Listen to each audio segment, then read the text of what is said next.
Hello everyone, এটা নতুন ভিডিওলৈ স্বাগতম জনাইছো। আজি এই ভিডিওত ক'বলৈ গৈছো যে আমাৰ এতিয়া বৰ্তমান যেটো সকলোতে বানপানী হৈ আছে আৰু বানপানীৰ কাৰণে বহুতেই ৰানিং কৰিব পৰা নাই, লং জাম্প কৰিব পৰা নাই। সো এই সময়খিনি আপোনালোকে কেনেকৈ নিজে ইউটিলাইজ কৰিব যাতে এই সময়খিনি নষ্ট হৈ নাযায়, আপোনালোকে এই সময়খিনিটো অসম পুলিচৰ ইন্টাৰভিউটোৰ কাৰণে প্ৰস্তুতি চলাই থাকিব পাৰে। আজি এই ভিডিওটো গোটেইখিনি ক'বলৈ গৈছো, গতিকে ভিডিওটো সম্পূৰ্ণৰূপে চাব। কালি মই আপোনালোকৰ কাৰণে ভিডিও দিব নোৱাৰিলো কাৰণ মই কালি চাকৰিৰ পৰা ঘৰলৈকে আহিছো, ছুটিত আহিছো, এমাহৰ ছুটিত আহিছো আৰু এই এমাহত মই আপোনালোকৰ কাৰণে ভিডিও প্ৰস্তুত কৰিম, আপোনালোকৰ কাৰণে সহায় হোৱাকৈ ভিডিও প্ৰস্তুত কৰিম। যিসকলে এতিয়ালৈকে চেনেলটো সাবস্ক্ৰাইব কৰা নাই চেনেলটো সাবস্ক্ৰাইব কৰিব আৰু লগতে মই আপোনালোকক যদি ব্লগিং ভিডিও দিব লাগে তেতিয়াহলে কমেন্ট কৰি জনাব। যদি ব্লগ ভিডিও বিচাৰে মোৰ পৰা তেতিয়াহলে আপোনালোকে কমেন্ট কৰি জনাব। মই আপোনালোকে যদি বিচাৰে তেতিয়াহলে মই ব্লগিং ভিডিও দিবলৈ চেষ্টা কৰিম। এতিয়া আহো মেইন কথালৈ যে আমাৰ বৰ্তমান সময়ত যেটো খুব বানপানী, সকলোতে বানপানী, ৰানিং কৰিব পৰা নাই, লং জাম্প কৰিব পৰা নাই। বহু লৰাই ৰানিং কৰি আছে, বোকাতে ৰানিং কৰি আছে, কিন্তু লং জাম্পটো একদম টোটালি কৰিব পৰা নাই পানীৰ কাৰণে। বৰষুণ যেহেতু বহুত বৰষুণ হৈ আছে সকলোতে। এতিয়া চাওক এই সময়খিনিত আপোনালোকে কেনেকৈ ইউটিলাইজ কৰিব। এই সময়খিনিত যদি আপোনালোকে গ্ৰাউণ্ডত যাব পৰা নাই তেতিয়াহলে আপোনালোকে টেবুলত সেই সময়খিনি দিয়ক।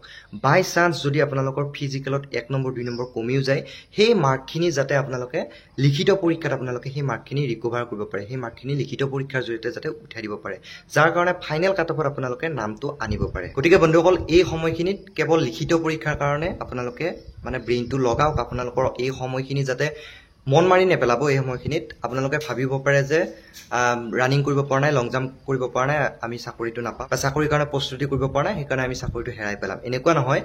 বহুতৰ এনেকুৱা হয় যে ফিজিকেলত মাৰ্কটো কম থাকে কিন্তু লিখিত পৰীক্ষাত যেটো ভাল মাৰ্ক এটা পাই যায়, যাৰ কাৰণে চাকৰিটো পাই যায়। গতিকে আপোনালোকেও তেনেকৈ চেষ্টা কৰক। যেটো সকলোতে পানী। আপুনি যদি প্ৰেক্টিছ কৰিব পৰা নাই, হয়তো আপোনাৰ লগৰজনেও প্ৰেক্টিছ কৰিব পৰা নাই।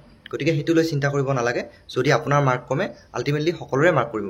তথাপিতো আপোনালোকে লিখিত পৰীক্ষাটোৰ কাৰণে যোজা কৰক। লিখিত পৰীক্ষাত যাতে আপোনালোকে ইয়াতে যদি বাই চান্স 2 নম্বৰ এটা কমি যায়, সেই মাৰ্কটো যাতে লিখিত পৰীক্ষাত আপোনালোকে পুৰাই দিব পাৰে, লিখিত পৰীক্ষাটোৰ জৰিয়তে যাতে সেই মাৰ্কটো আনিব পাৰে। তেনেকুৱাকৈ আপোনালোকে গোটেইখিনি বস্তু পুংখানুপুংখভাৱে পঢ়ক। আপোনালোকৰ যিখিনি কিতাপ লাগে, যি লাগে, সকলোখিনি মেটেৰিয়েলছ এতিয়া যোগাই লৈ আপোনালোকে লিখিত পৰীক্ষাৰ কাৰণে প্ৰস্তুতি চলাওক। এই সময়খিনিত ইয়াতকৈ আপোনালোকৰ কাৰণে আৰু বেষ্ট উপায় নাই। এই সময়খিনিত আপোনালোকে এনেকৈ প্ৰস্তুতি কৰিব লাগিব। যদি মন ভাঙি পেলায় তেতিয়াহলে আপোনালোক যিমান প্ৰেক্টিছ কৰিব দিলেও আপোনালোকে নোৱাৰিব। গতিকে মানুহৰ মনটোৰ লগত বহুত কথা থাকে। যদি মনত জোচ থাকে, মনত যদি শক্তি থাকে, তেতিয়াহলে আপোনালোকে ইন্টাৰভিউটো অনায়াসে পাছ কৰিব পাৰিব। গতিকে মন ভাঙি নেপেলাব। বন্ধুসকল, সময় একেবাৰে বৰবাদ নকৰিব। যদি সময় বৰবাদ কৰে আপোনালোক নিজেই বৰবাদ হ'ব। সময় যদি বৰবাদ কৰি পেলাই নহয় আপোনালোকে জীৱনত উন্নতি কৰিব নোৱাৰে। আলটিমেটলি সময় বৰবাদ কৰা মানে নিজে বৰবাদ। সেইকাৰণে সময় বৰবাদ নকৰিব। লিখিত পৰীক্ষাৰ কাৰণে প্ৰস্তুতি চলাওক যদি ফিজিকেলৰ কাৰণে প্ৰস্তুতি কৰিব পৰা নাই। আৰু এনেকৈ চাব আপোনালোকৰ ইন্টাৰভিউ সময়লৈকে আপোনালোকে এটা ভাল প্ৰস্তুতি হৈ যাব।